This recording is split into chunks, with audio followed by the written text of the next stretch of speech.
Podium series. This is our fall presentation. I first want to just go ahead and thank Dr. Brummer, who can't be here today, but we really appreciate his support for our program and the larger community for providing this opportunity. Today we have Dr. Jess Hartnett as our speaker.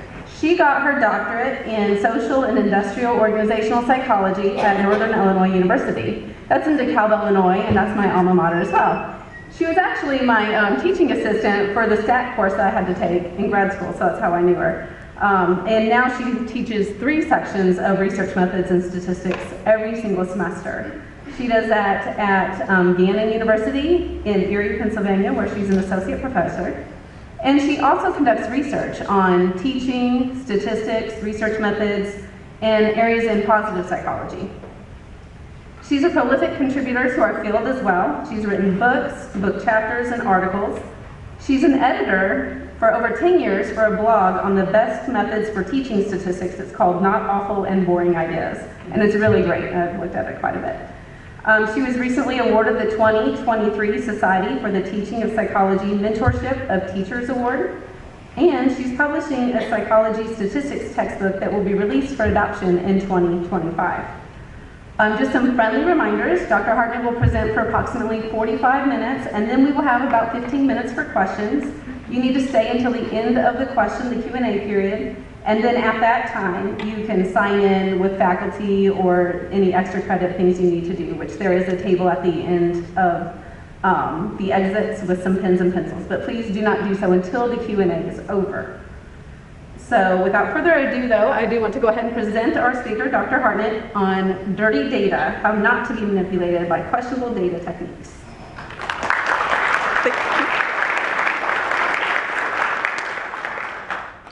Thank you very much. There we go. So as you can see, the date of my talk, I was supposed to be here last March and I couldn't make it. My flight got canceled going out of Pittsburgh. I did get to go to the IKEA in Pittsburgh though, so it wasn't a total loss.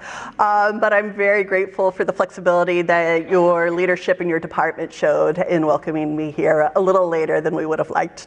Also, could I just say, like, hey, extra credit students, I see you. Who's here for the extra credit? Yeah, a couple of you, that's all right. I will take great pride in helping your grades a little bit this semester, all right? So I'm going to talk about dirty data and questionable data and what it is to be a psychology major and take stats classes and get through those stats classes sometimes by the skin of your teeth, but actually get what you should get out of those classes. So why am I here? Just a quick note, I'm at Gannon University, which you probably never heard of. It's a tiny liberal arts college on the shores of Lake Erie in Pennsylvania. I'm like equally far from like Cleveland and Buffalo, right there in the corner of the state. I teach at a small liberal arts college. It's probably half the size of this university. I teach a 4-4, so I teach 4 classes in the fall, 4 classes in the spring, which is a pretty teachy job. I don't have any TAs, and I love using computers when we're teaching statistics. In particular, I really like using Jess, a free software program. I do other stuff as well. It's easy, like, I know I'm a little fancy. Like, I get mentorship awards, and I have a book deal, right? But I also make sure that I only work 40 hours a week. I'm able to be a super duper statistician and a mom and a wife. That's possible. My passions, does anyone else like Aldi? A little Aldi fans out there? The Aldi, like, Hall of Shame, yeah, you can buy. I like going into Aldi's and leaving with like 60 ounces of baked beans and like 3 Halloween costumes. It's a magical place, there's nowhere else like it. I got a dog, I like to walk my dog, and I have 2 kids as well. So again, it's all about balance. I might be doing the fancy things, but I also do other stuff as well, and I can balance it all. And I blog a lot about the teaching of statistics, which is kind of how my journey began. So my question for you, and we can put this at the level of grad student or faculty member or student, what do you think you're actually going to remember about your stats class a year later? Or what do you want your students to remember about stats class a year later? You could just babble amongst yourselves, talk a little. You might not know the context, but 0.05, maybe you'll remember that. Like even there's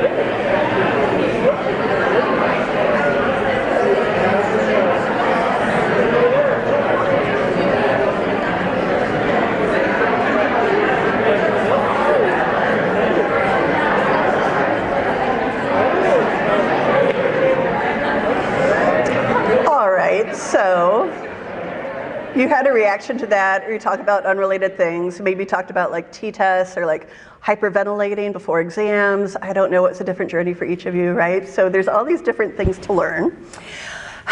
And that's what we're charged with doing as your stats professors. But sometimes in my stats classes and other classes, I fear that I'm just getting you ready for the Jeopardy version of psychology.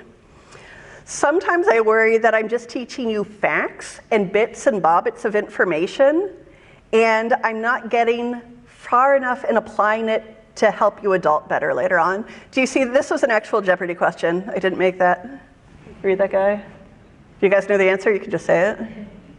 P. Yep, that's it. P hacking, P values, right? So something that I concentrate on, and something I'm going to talk about tonight at, again, different levels, grad student, professor, undergraduate. You have all this knowledge. How can you actually use this to get better jobs, to get a pay raise, to not be BS'd in your own life? That's what I want for my students. And it gets me thinking about this topic. I know, like, you guys just get really excited when you see a quote from 1929 on a slide. I bet that made your night, right? But Whitehead did talk about this idea of inert knowledge. And what's inert knowledge? You can go to school and you can make your flashcards and you can memorize and memorize and memorize, but can you apply it to other situations? And this is what bothers me, this idea that you learn something in a class, and that class is a silo, and that's where the information stays and it never leaves there. And it breaks my heart because I think that the psychology curriculum is unique in that it teaches you a lot about evidence and rules for evidence and whether or not certain things are true or not or can be trusted. And it breaks my heart to think that you leave an undergraduate education not knowing that.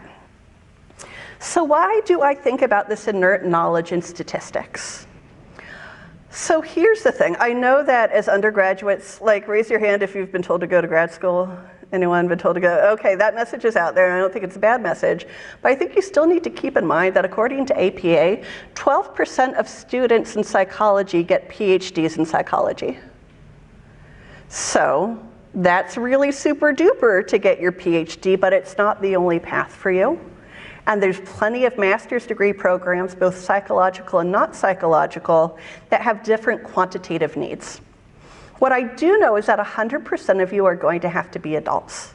I know 100% of you are going to deal with tough choices in that you're going to look for the best possible evidence in order to make decisions, decide who to vote for, what medical breakthroughs that you believe in, et cetera. And that's what I want you to think about more. Don't just think about stats class as whether or not you can find like R in the SPSS output. Can you make good choices based upon data? So my talk, the rest of it's going to be about stats, but then stats plus. So I'm going to talk about stuff that you probably learned in your class, stats, core topics typically taught. But then I'm also going to talk about stats plus, which are questionable ways that people communicate and try to manipulate nowadays that all come down to statistical reasoning and thinking.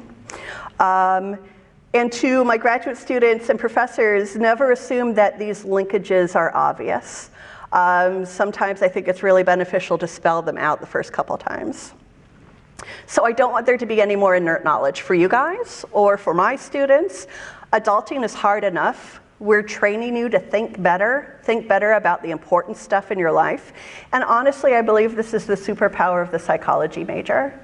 I know that a lot of you have a lot of different paths, but I think that the core value of becoming a psychology major is to learn to think a little bit differently, to have different ideas about what is good evidence, what is good science, and to take that forth into any time later on in the future when people try to manipulate you.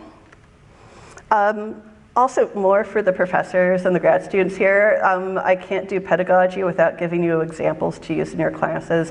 At the end of this, there's going to be a QR code. There's going to be a lot of links and ideas in here in case you'd want to use any of these ideas in class later. But for the students, this is still good information to have because, again, no more inert knowledge. I want you to be able to look back on your stats class and see it in real life. And my first example comes from data visualizations, right? That wasn't even college. Like, you probably made a bar graph in the 3rd grade, right? Like, you probably got out the graph paper and the pencils, and data visualizations are everywhere. There's all sorts of cool ways to visualize. They're used to tell stories now. But do you know how to look for bad data visualizations and not be fooled? So I'm going to tick off everyone tonight. I'm going to start with an example from the Biden White House of bad data visualization.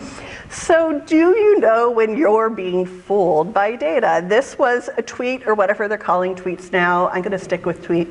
And what does this White House say? We just learned that President Biden's first year in office was the strongest year for economic growth since 1984. And like, you're roughly acquainted with bar graphs. High is good, low is bad. They have like that even table and that even point. And what are they trying to talk about in this tweet from January 22? We have this all-time high during the most recent period of time. But wait, what happened? Data nerds on Twitter can't let well enough alone. And what did they discover? They got a little wonky with the y-axis. The y-axis is a really good way to screw around with data and make effects look bigger than they are. One way of doing this is with a truncated y-axis, where you like cut off, truncate the y-axis. But here's what someone in the visual department at the White House did.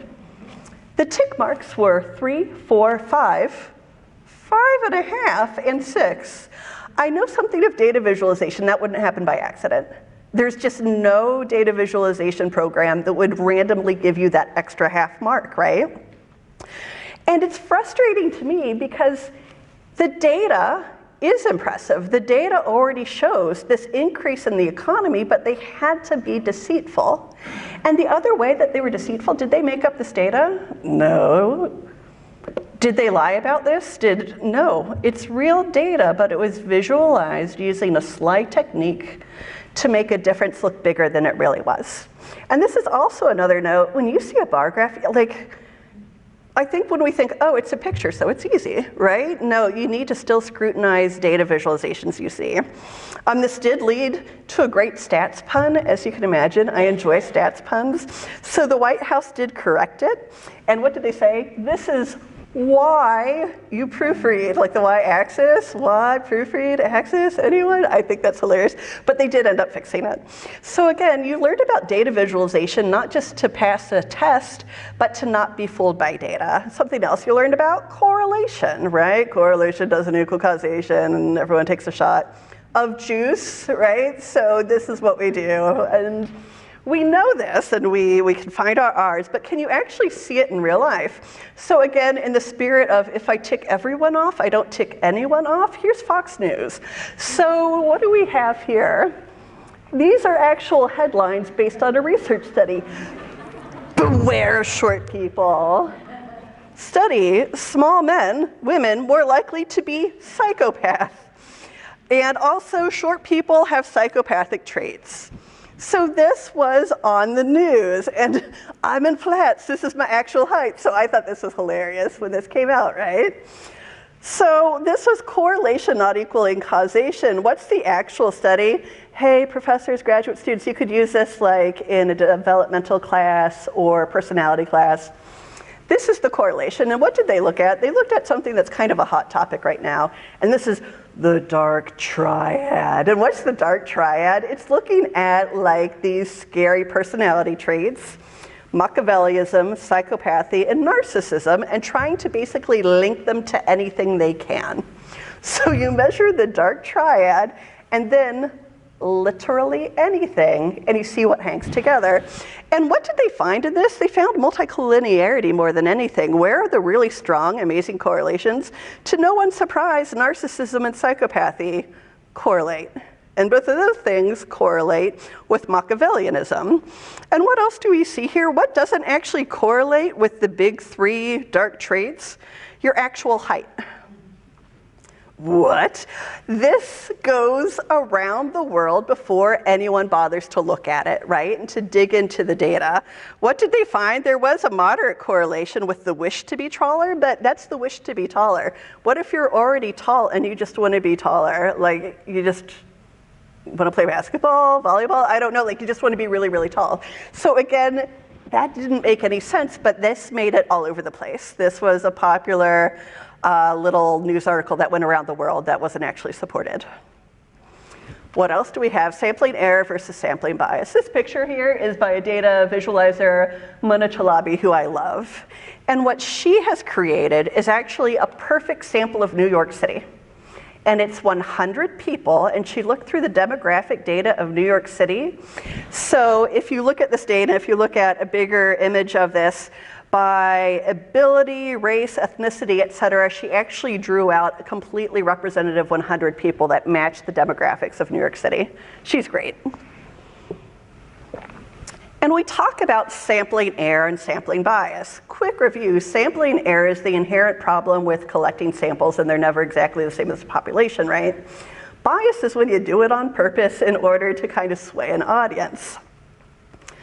And this is the Stats Plus version. Do you see it when it's right in front of you? What I'm showing you is, do you guys remember, let's go back to the dark COVID times, the summer of 2020, do you know when we went back to space for the first time? Right? I think it was a SpaceX, the first time NASA went into space without a space shuttle, and it was like all over the news, right? And there were countdowns, they broke into broadcasts, right? It was kind of a big deal because everyone, did you notice like during COVID we got a little overly excited about like moderately nice things because we were so down, right? So this was a Twitter poll at that time, and the Twitter poll from NASA says, would you travel to space? 86% yes, 14% no. All right, so if you were a Twitter mastermind interested in space travel, looking at you, Musk, right? How could you pool this number? Talk amongst yourselves about the bias inherent in using any social media polling to draw conclusions. Have a little chat. Go ahead. Go ahead.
So you had some feelings about that.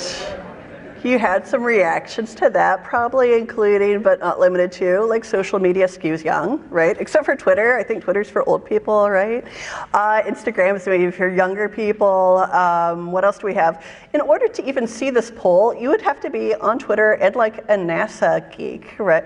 NASA fan, I shouldn't say geek. But this is a biased sample, right? Even though, and again, look at this size of their sample, 54,000, but it still doesn't mean it's a good sample, which is another thing to think about. And this makes me think about social psychology, and it makes me think about conformity, and it makes me think about persuasion. And I like to contrast this. So it shouldn't surprise you that I have a very favorite data resource online, and that is Pew Research. Love Pew Research, love it.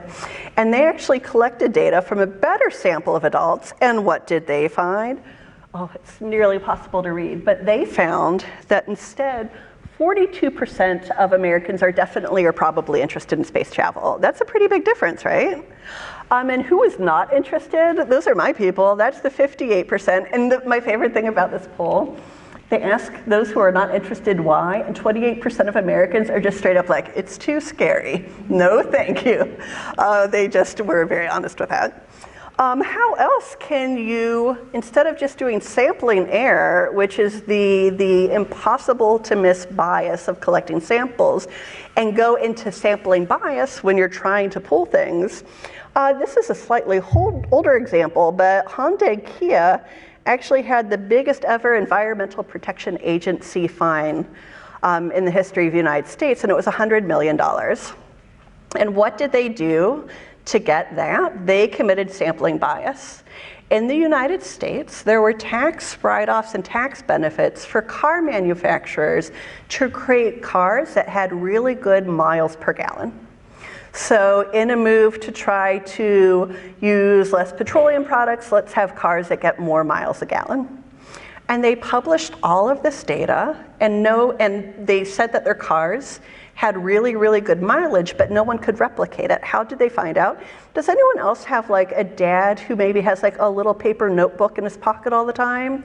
And sometimes he gets into his car, and the car, like, it's on an empty tank, and he writes down the exact, some of you are nodding, and you write down like the exact number of gallons of gas you put in order to see what the miles per gallon actually is for your car. Those are the people that did it. Then they found each other online, and no one could replicate those findings. Lo and behold, what was Kia doing? When Kia was trying to figure out its miles per gallon, it was doing so in an inside facility at a set temperature. They weren't using the tires that the cars were actually sold with, and they were using winds in a wind tunnel to make it more attractive. So this is the other thing. They may have set up the stage to get that data, but it wasn't made up data, right? Instead, it was deeply biased data in order to make sure that it would be as attractive as possible. So again, even if you see a sample of over 50,000, even if you see data coming at you from a major organization, that doesn't mean it's right or true. More on stats. You learned your central measures tendency. What are they, the 3 M's? Anyone? Go for it. Say one. Mean, median, mode. Very good. So these are them. And they seem so benevolent, right? Like, oh, mean, that's fancy, that's for average. I've been doing average for years. And mode, that's just the most often one. We can lie with these too, even if they're easy to follow. Stats plus, just thinking about measures of central tendency used in conformity and making people make decisions. The most ubiquitous average out there right now is an Amazon rating. How many of you have seen an Amazon rating over the course of your life, or some sort of internet rating? It's just a mean. It's just an average out of 5 stars. And a lot of different manufacturers have come ways to game the system in order to get fake ratings or real ratings. A lot of organizations, and you guys might actually like try to sign up for this, they'll send a person products just so that person will then rate the product favorably. So that according to the Amazon system, they're a confirmed buyer. There's lots of ways to lie about this. And why do people lie about things? Because there's an incentive to lie about it, right? And this is a very straightforward mean, but people are still trying to incentivize cheating on it because it makes people money. Also, this was the mean. The Kia example is also a way to lie with means, right? Miles per gallon is an average amount, so it works in this situation as well. Proper data sources. This gets into your research methods class, right? Where you have to find the right journal and the proper citations and junk journals versus good journals versus crap data, right?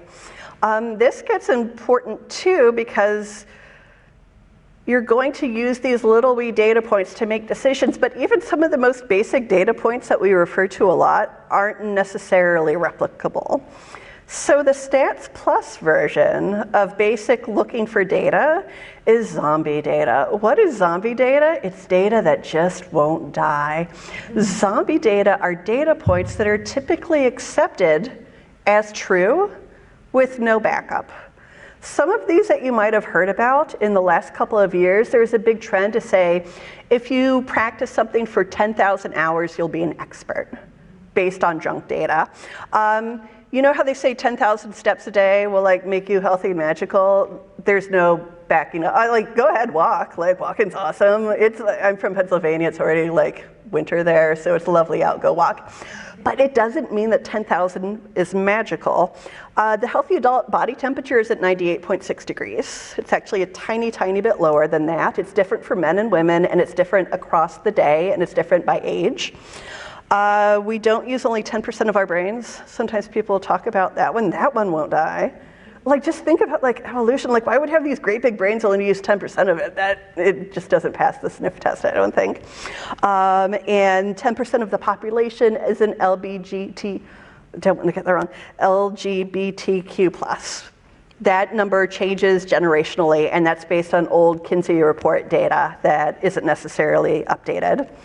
My favorite one of these is the zombie data about body temperature. Like, body temperatures are pretty important, right? What's the first thing you do when you go to the medical clinic on campus or to the doctor, right?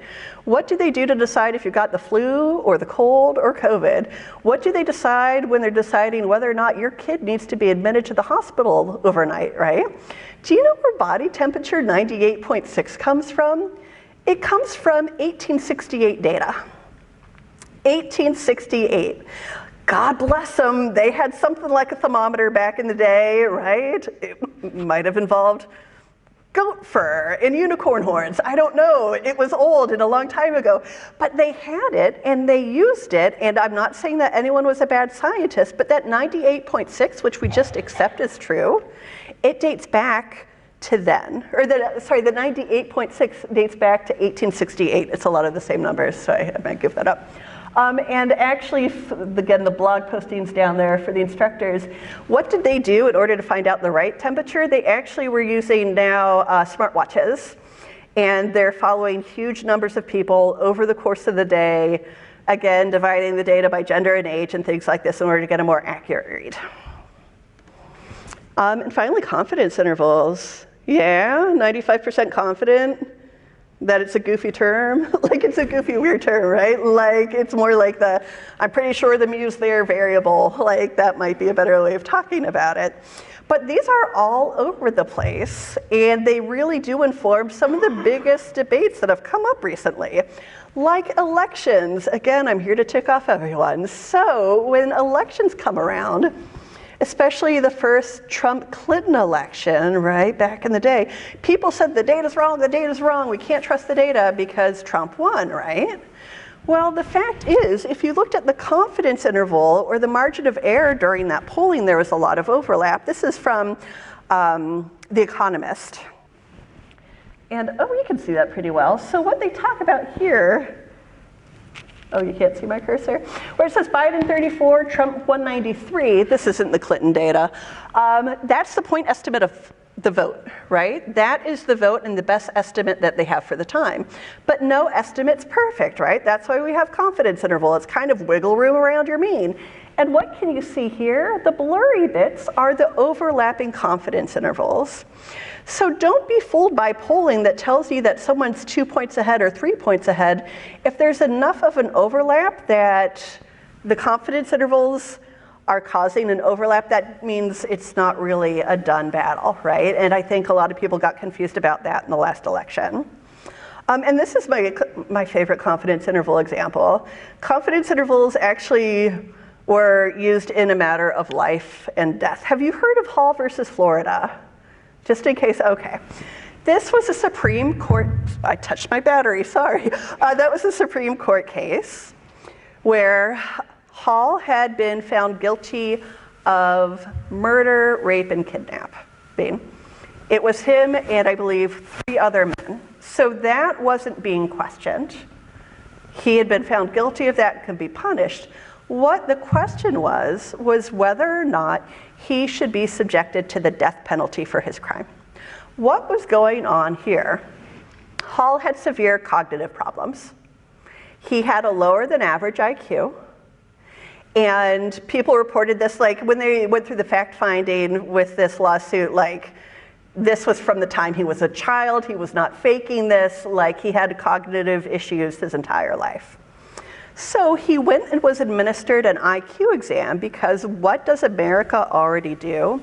If you have severe cognitive issues, you can't be subjected to the death penalty. That's considered cruel and unusual punishment if you lack the cognitive abilities to understand what you did. That doesn't mean you can't be separated from society and punished, but the death penalty is off the table. And it was left to each state to decide how to measure this. Well, what happened in this case, an IQ test was administered to Hall. He scored a 71. Typically, with the way we measure IQ, the 70 is the cutoff point at which severe intellectual disability is established. That's about 2 standard deviations at below normal. And he scored a 71. However, this particular IQ test had a margin of error of 5 points. So what does this mean? He could have scored as high as a 76, or he could have scored below the cutoff point for severe cognitive limitations, right? It depends on the day of the week you take the IQ test. One of my best friends is a school psychologist, Lisa Becker, if you remember her. And she, when she administers IQ tests in the schools, she makes sure that the child she's working with is wearing seasonally appropriate clothing, has enough to eat, the family isn't in turmoil, there hasn't just been a new brother or sister brought into the family, everyone in the family's healthy, et cetera. Because, I mean, just think about it for yourselves. Would you rather take an exam with a sinus infection or without a sinus infection? Without, right? IQ tests aren't just measuring our intelligence. So with this court case and what I'm showing here, this is from the American Psychological Association. They wrote an amicus briefing for the court. And I mean, teaching statistics to 19-year-olds at 8 o'clock in the morning is a little intimidating, but they had to teach statistics like to Supreme Court justices so that they would understand this idea of confidence intervals. And in the end, the Supreme Court ruled in favor of Hall.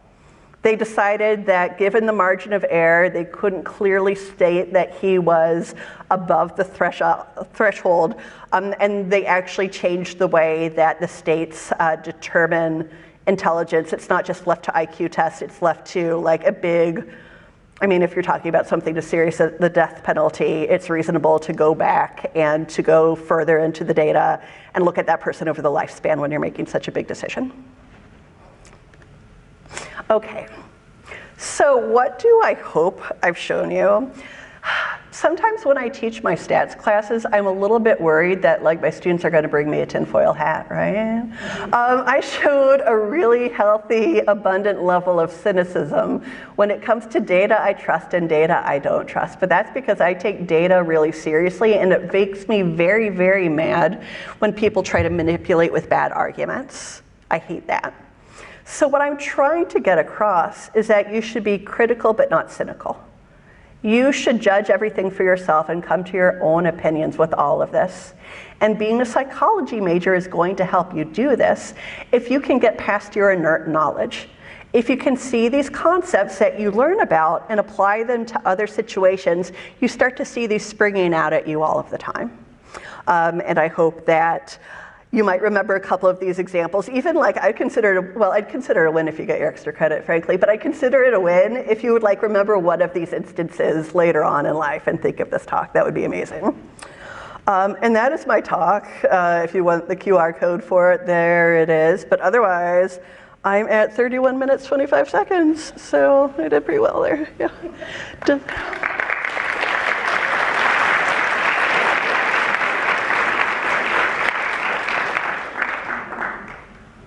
So it's time for the dread 15 minutes of questions. Does anyone have any questions? Thoughts? Go ahead. So especially like with this, where you're bringing awareness to like bad data and like that, do you think in the years to come it'll get easier for companies to put it in like false data, or do you think some more people becoming aware of it, it'll be more easy for us to spot that and not be fooled by it? Especially like social media, like the White House thing. I hope it will become easier. I hope people are becoming savvier and double checking things. I also think that at least in science and psychology in particular, I'm proud of psychology, has really embraced open science practices where we openly share our data and research methodology. And I think that helps out. And also I think it helps to have media. I would like to teach my class to journalists. I would like to teach journalists how to look out for this stuff. ProPublica is a really good not-for-profit media source, and they actually published some interesting research about the fact that the pharmaceutical companies were forced to give information on pricing because pricing for pharmaceuticals varies based upon who they're billing. And they released it, but it's terabytes and terabytes of information. It's such a large database as to be unreadable, right? And then a not-for-profit has started up to try to sort through this data. So people need to be held accountable. We can have laws that force you to share your data, but as organizations are willfully sharing data in a way that's not useful, then we need the follow-up. And I think that comes, there's a lot of really great data journalism going on right now, and I hope that can help.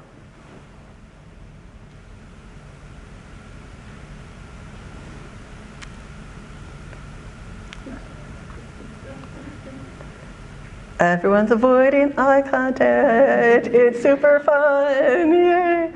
Some of you just made eye contact with me. That's okay. Go ahead.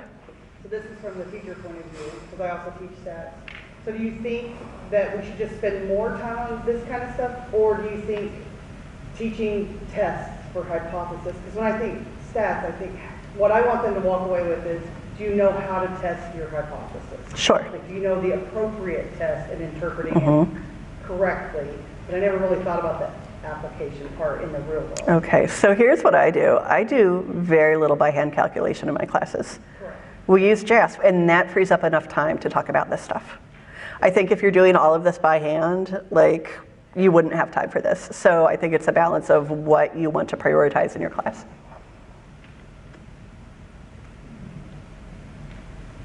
Go ahead. Would you say, like, how early on would you like this education to kind of begin? Because we start talking about data as like early as, I'm saying, some kids like even middle school or before, but like, at what point would you want to say like these particular ideas to be starting to get inserted into the minds? Because we're talking about this at the collegiate level, but what about people who are like into the masses who don't necessarily like, say for example, like somebody who gets like a GED, like what are they expected to know? I would go so far as to say that if we're looking at the K-12 curriculum, I would say after algebra, I would want a stats class to be required. I mean, calculus is awesome. Maybe you need it, but you're going to see stats a lot more than see calculus. I think it should be added then. And frankly, like, I jump for joy when my little like 8-year-old brings home like data thinking worksheets where they had to make like a pie graph of like all the eye colors in their classes, stuff like that. And I think it could start that early. And I think that they also talk about hypothesis testing pretty early. But getting it once isn't enough.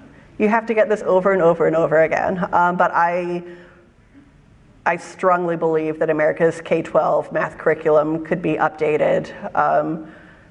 Not to frighten you, but like 90% of being an adult is just Excel spreadsheets. Like, that's all it is, and figuring out the information and trying to like draw conclusions. And I think that if you received that education earlier, I think we'd all be a lot better off and we'd all be making decisions based on data. Go ahead. Do you think that other disciplines that use stats should advance towards recognizing some of these lessons? Because we know psychology was kind of strong-armed into doing it for the integrity of the discipline at large. So do you think other disciplines are moving towards this or being conscious of this? I would like to see that, but I think different disciplines teach stats very differently based on what's common for their field. And I think some math classes, and I love my math department at Gannon, but they're not interested in hypothesis testing. Like, that's not why they're in the game, and that's not what they're teaching. And I send our students who are really good with stats, I send them to the math department, but I think it needs to be grounded in a language. It feels more like a language than math to me because it's this whole new way of talking about science and evidence. But I think that, here's the thing, if it's just an intro stats class, no one's going to get hurt. Stats genius versus a stats struggler, no one's going to get hurt by seeing this. And if you are a stats genius, go to the math department.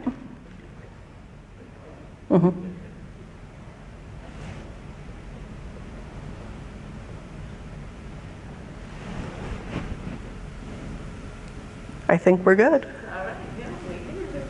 Thank you so much, everyone. I appreciate it.